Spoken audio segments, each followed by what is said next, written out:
समय पहले एक गांव में जीत नामक एक आदमी रहता था। वो बहुत ही भोला इंसान था। वो बिल्कुल भी लालच नहीं था और गांव में अकेले रह के अपने एकड़ की भूमि में खेती करके अपना जीवन व्यतीत करता था। जीत के भोलेपन का उस गांव के लोग बहुत आसानी से फायदा उठाते थे और स्वार्थी होके उनके काम जीत से करवाते थे। एक दिन बालू नामक एक 8 साल का बालक उसके ही रास्ते से जीत को उसके खेत की तरफ जाते हुए देखता है। हाँ, लगता है जीत भैया खेत की ओर जा रहे हैं। फिर मैं उनके पीछे जाकर जोर से रोऊंगा कि मेरे पैर में दर्द है और चल नहीं पा रहा, तो वो मुझे उठा के ले जाएंगे और ऐसे रिक्शा के पैसे भी बच जाएंगे। हाँ, और उसकी सोच के अनुसार भगवान मेरे पैर, मैं चल नहीं पा रहा। बालू के चीखों को सुन के जीत उसके पास जाता है। क्या हुआ बालू? क्या हुआ तुम्हारे पैर को? जीत भैया, मेरे पैर में बहुत दर्द है, बिल्कुल चल नहीं पा रहा हूँ। मुझे अपने ऊपर बिठा के केले के खेत तक लेके जाओगे? अरे रे, जरूर बालू, आओ मेरे कंधे पे बैठो। मगर तुम्हारा खेत तो दूसरी तरफ है ना? कोई बात नहीं, तुम्हें छोड़कर चला जाऊंगा। और ऐसे बालू को अपने कंधों पे बिठा के उसे केले के खेत में छोड़ देता है। फिर वापस उसके खेत तक चल के जाता है।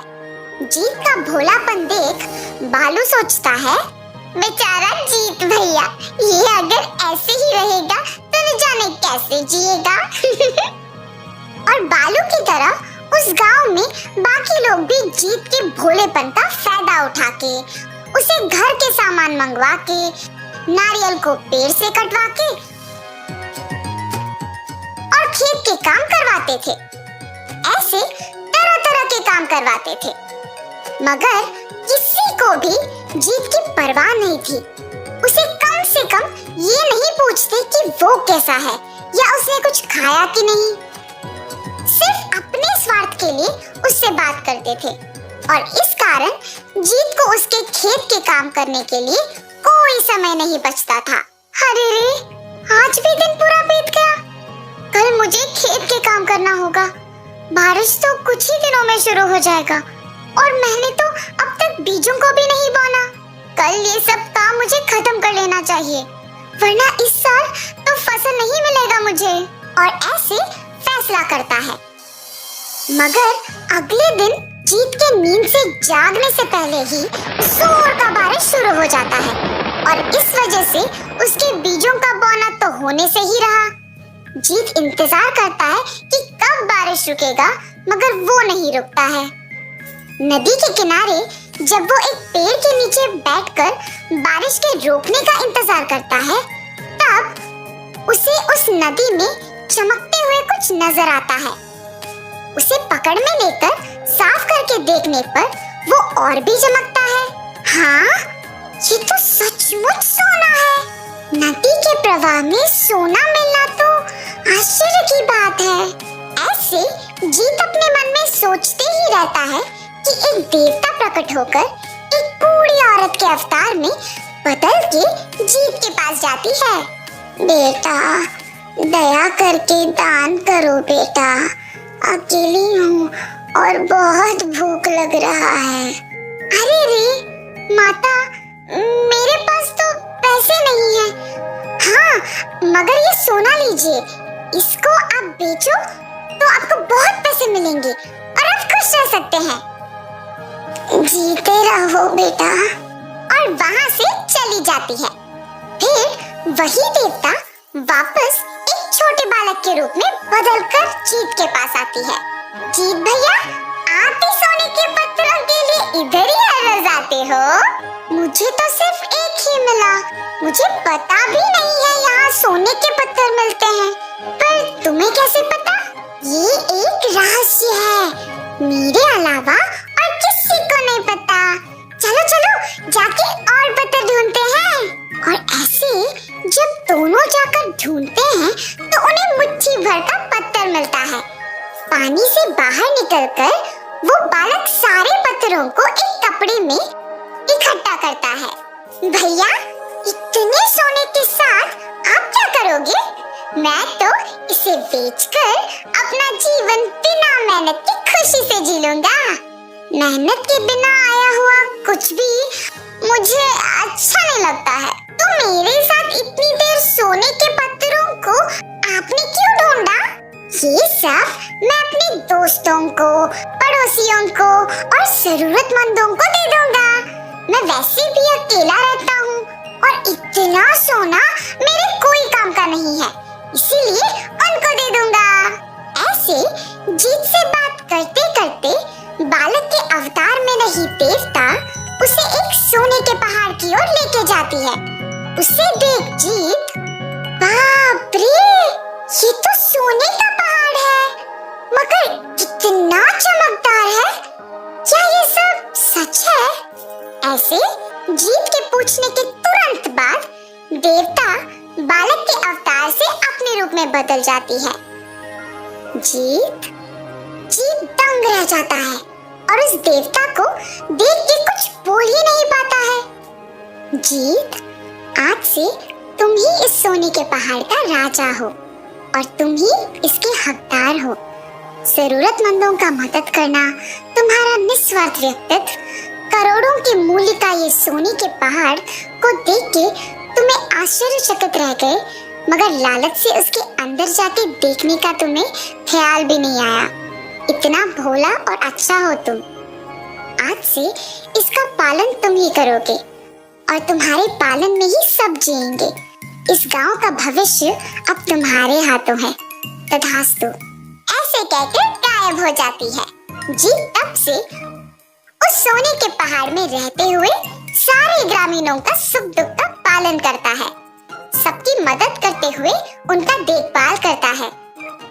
पड़ोसी गांव के राजा भी उनकी बेटी प्यारियल का हाथ जीत के हाथों में देकर शादी करवाता है। जीत और उसकी पत्नी के बच्चे होते हैं। जीत के राज्य का पालन में सभी सुख संपत्ति से जीते हैं। तो इस कहानी से हमने क्या समझा? किसी के भोला होने का ये मतलब नहीं है कि वो बेवकूफ हैं, पर ये है कि वो दिल के अच्छे हैं। अच्छे लोग अच्छाई के हकदार होते हैं। एक गांव में रहते थे पति पत्नी रत्नदीप और श्यामा। इनकी एक प्यारी सी बेटी थी, सौम्या। रत्नदीप बहुत मेहनती व्यक्ति था। वह सब्जी मंडी से सब्जी खरीदकर बाजार में बेचता था।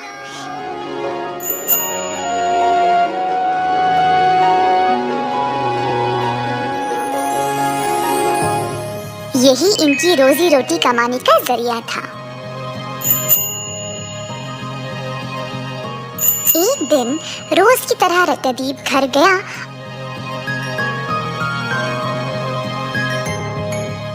और अपनी पत्नी को कमाई सौंप दिया।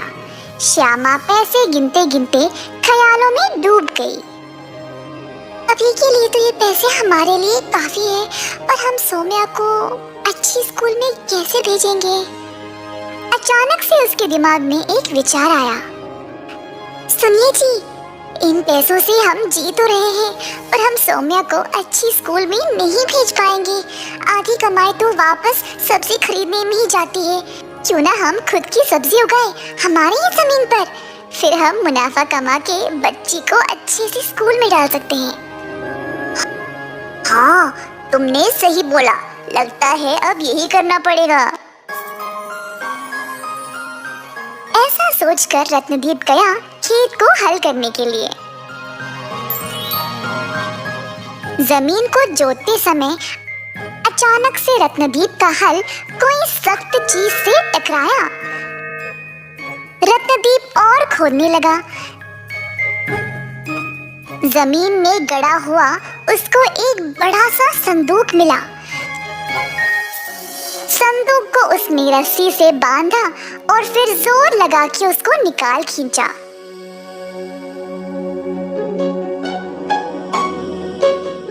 इतना बड़ा संदूक मैंने कभी देखा ही नहीं। अगर मैं इसको अभी ले जाऊंगा तो गांव में सबको पता लग जाएगा। अंधेरा होने तक का इंतजार करता हूँ, फिर ले जाऊंगा।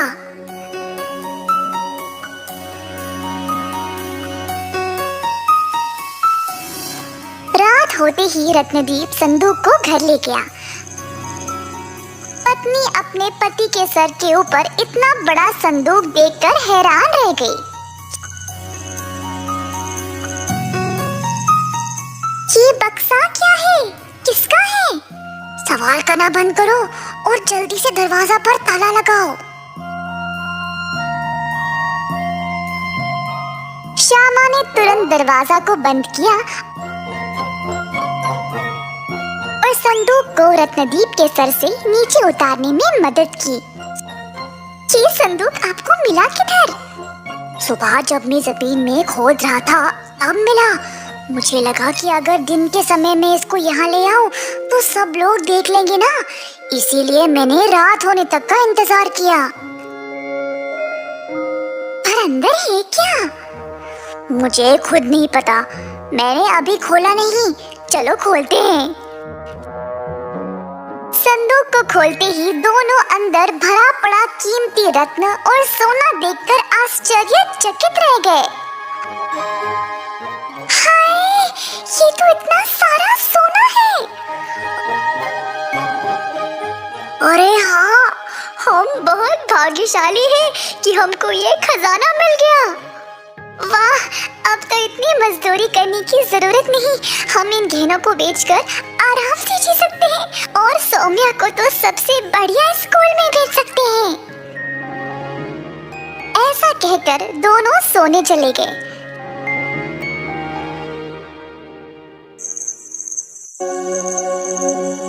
सुबह के समय रत्नदीप ने अपनी पत्नी को पुकारा। श्यामा, उस संदूक से थोड़ा सोना ले आना। जी, अभी आई।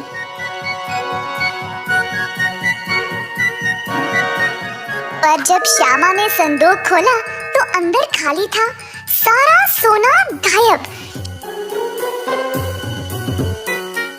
श्यामा ने तुरंत अपने पति को पुकारा। क्या हुआ श्यामा, इतना क्यों चिल्ला रही हो?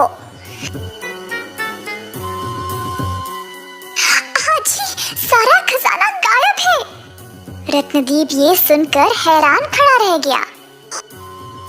हम तो यहीं पर थे, तो ये खुद गायब कैसे हो गया?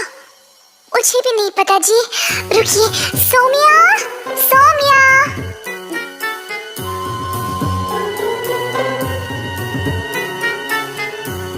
जी माँ, तुमने इस संदूक में कुछ सोना देखा क्या? नहीं माँ, मैंने तो कुछ नहीं देखा।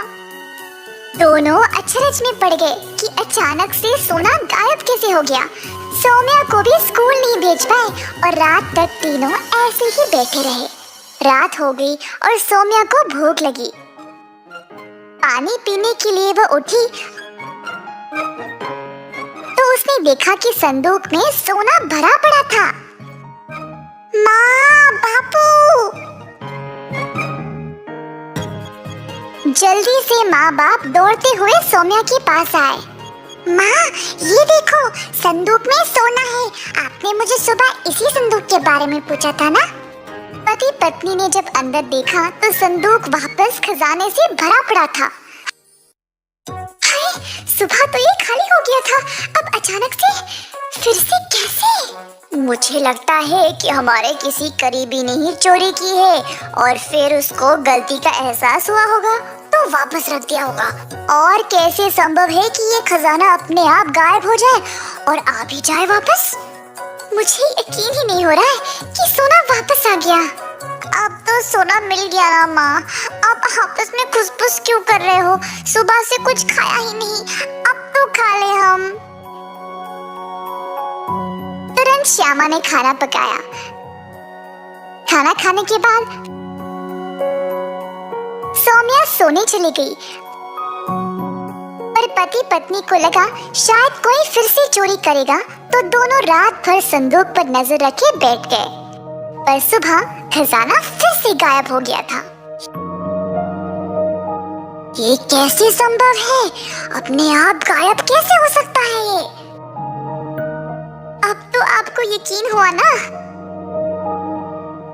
शायद शाम तक वापस आ जाएगा। देखते हैं।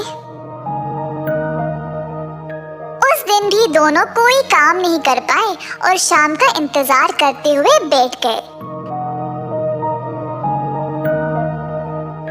रात होते ही खजाना अचानक से वापस आ गया और दोनों हैरान रह गए। ये क्या जादू है?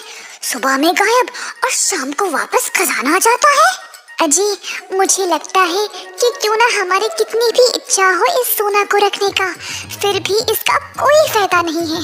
ये बक्सा तो आपको मिला था, पर हम इसको दिन भर देखने के अलावा और कुछ नहीं कर पा रहे हैं। हाँ श्यामा, हम अपनी मेहनत की कमाई से ही खुश थे।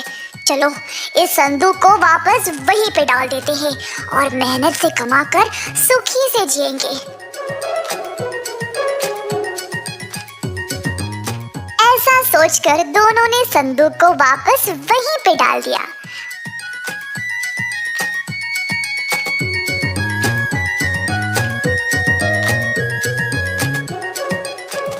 अपनी योजना के अनुसार उन्होंने अपनी जमीन में ही सब्जी उगाना शुरू किया।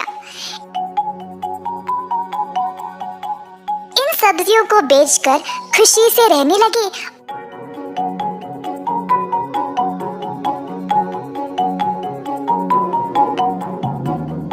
और अपनी बेटी को भी अच्छी शिक्षा दे पाए। अंकसपुर नामक एक गांव में था एक आदमी चंपकलाल सेठ, जो सोने का कारोबार चलाता था। गांव में हर कोई चंपकलाल के पास अपना सोना गिरवी रखकर पैसे लिया करते थे। एक दिन लीला नामक एक लड़की, जो एक जाने माने घराने से थी, सेठ जी के पास आई। चंपकलाल जी, मुझे आपसे कुछ जरूरी बात करनी है। पता नहीं इतने अमीर घराने की लड़की मेरे पास क्यों आई? कुछ महत्वपूर्ण बात होगी, ध्यान से सुनना पड़ेगा। बोलिए मेम साहब, क्या बात है? सेठ जी, इस बारे में आपको भी पता है, जब मेरे पिताजी जीवित थे, आपको पता है ना, हमारी जिंदगी कितनी अच्छी थी, पर अभी हमारी परिस्थिति कुछ ठीक नहीं है, इसीलिए आपसे मदद मांगने आई हूँ। मैं आपकी जरूर मदद करूँगा, बोलिए।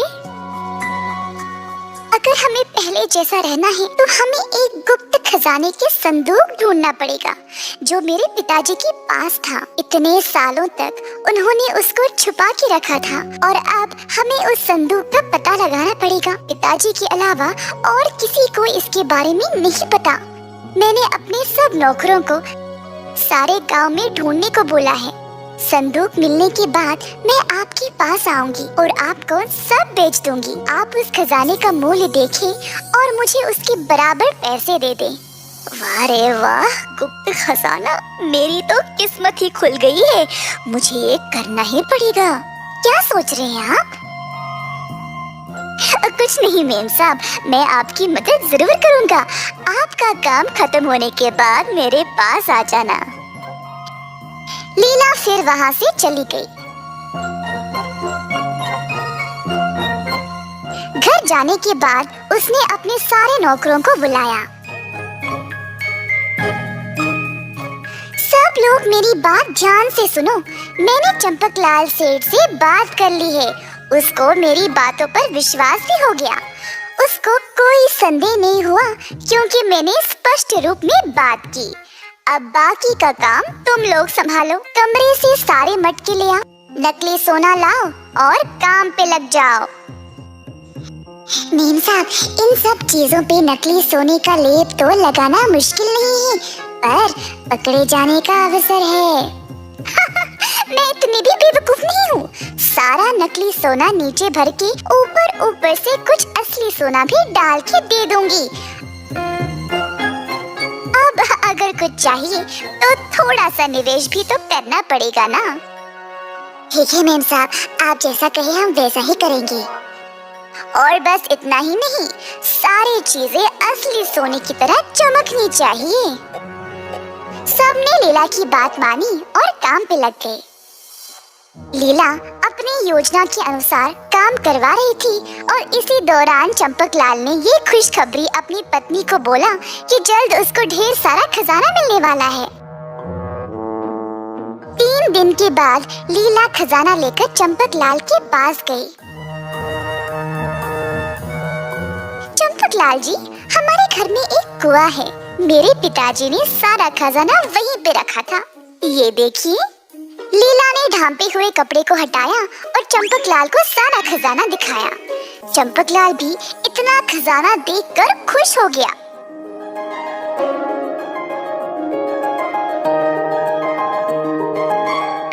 सेठ साहब, आप इतना चौंक क्यों गए? क्या ये सोच रहे हो कि ये असली है या नहीं? अरे नहीं, ऐसा कुछ नहीं है मेम साहब। आइए आइए, अंदर बैठिए। सेवकों, संदूक को अंदर रख दो। चंपकलाल इतना चौंक गया था कि उसकी बोलती ही बंद हो गई थी। ये तो बहुत सारा सोना है मेम साहब, मुझे यकीन ही नहीं हो रहा। जी, तो आप मुझे जांच के कब बताओगे इस सोने का मूल्य? अरे मेम साहब, इसको जांचने की कोई आवश्यकता ही नहीं है। बस आप इस सारे सोने को मुझे बेच दें और पैसे ले जाए। ये कैसे संभव है? आपको सोने की जांच तो करनी चाहिए। मुझे बाद में कोई परेशानी नहीं चाहिए। आप अभी मेरे सामने ही इसको जांचो। जी, आपको कहीं और जाने की क्या जरूरत? मैं अभी देखता हूँ। इधर लाइए। लीला ने सेठ को कुछ चीजें दिखाई, जैसे कि एक छोटा सा मटका, एक भगवान की मूर्ति और असली सोने का हार।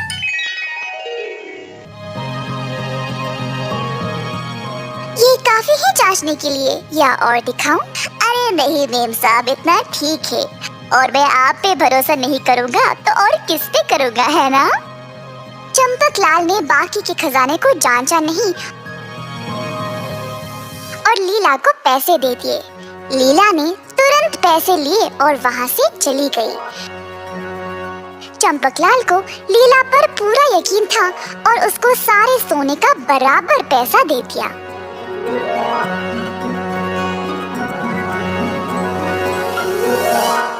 चंपकलाल ने अपनी पत्नी सरस्वती को सब बताया। वह अपनी पत्नी को दुकान पर ले गया सारा सोना दिखाने के लिए। सरस्वती इतना सोना देखकर खुश हो गई, पर उसको लीला के अलग से दिए गए सोने में और बाकी के सोने में कुछ अंतर दिखा। अब सरस्वती को शक होने लगा। असली सोना और नकली सोना बाजू में रखकर देखने पर उसमें अंतर नजर आ रहा था।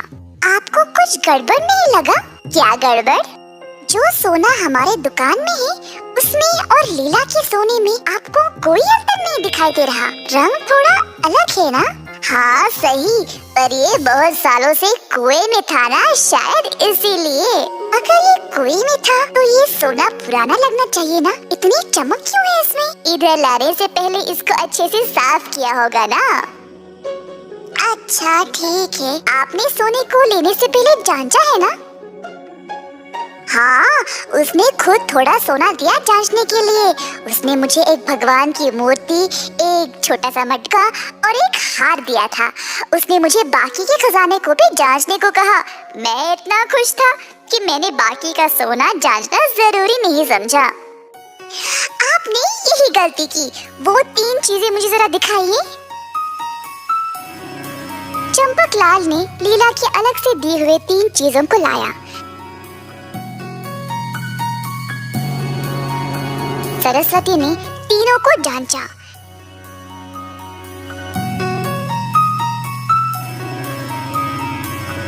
जैसे चंपकलाल ने कहा था, ये 3 असली सोने के थे। लेकिन जब सरस्वती ने बाकी के खजाने को जांचा तो सब कुछ नकली निकला। देखा, उसने आपको ठगाया है। किसी पर भी इतनी आसानी से विश्वास नहीं करना चाहिए। ओह, अब क्या करे सरस्वती? कहते हैं कि कांटे को कांटे से ही निकाला जाता है। मेरे पास एक योजना है। चलिए। दोनों ने खजाने का संदूक लिया और अपने घोड़े पर रखकर निकल गए। रास्ते में उनकी मुलाकात सरस्वती के भाई श्याम से हुई। सरस्वती ने अपने भाई को सब कुछ बताया और फिर तीनों मिलकर लीला के घर गए। लीला तीनों को उसके घर की ओर आते हुए देखकर घबरा गई कि कहीं इनको पता तो नहीं चल गया। जो भी हो, मुझे इस परिस्थिति से निकलना ही पड़ेगा। लीला जी, ये मेरा देवर है श्यामलाल। जी नमस्ते। लीला जी, ये सारा सोना खरीदना चाहता है और पैसे भी लाए हैं, तो ये आपसे सारा सोना लेगा और फिर आपको पैसे दे देगा। अच्छा, तो आप चाहते हो कि मैं आपको आपके पैसे वापस कर दूं और श्यामलाल मुझे पैसे देगा, है ना? ठीक ठीक। लीला ने सारे पैसे चंपकलाल को वापस कर दिया। उन्होंने लीला को सोना वापस किया और पैसे लेकर तुरंत वहाँ से चले गए। श्यामलाल जी, आप ये सारा सोना ले लो और मुझे पैसे दे दो। हाँ जी जरूर, मैं आपको दे दूंगा, पर पहले मैं इन सब को जांच लूं और फिर मैं आपको केवल असली सोने का पैसा दूंगा। श्याम की बातें सुनकर लीला को शक हो गया। श्याम सोने को जांचने लगा। सिर्फ वो 3 चीजें असली थे और बाकी के। इसी दौरान चंपकलाल ने ग्राम प्रधान को लेकर लीला के घर आ पहुंचा। उसने सबको बताया कि कैसे लीला ने उसको धोखा दिया और श्यामलाल ने भी गवाही दी और सबूत भी दिखाया। अंत में लीला को अपने कर्मों के लिए दंड दिया गया। जो आप पर विश्वास करता है उसको कभी भी धोखा नहीं दे।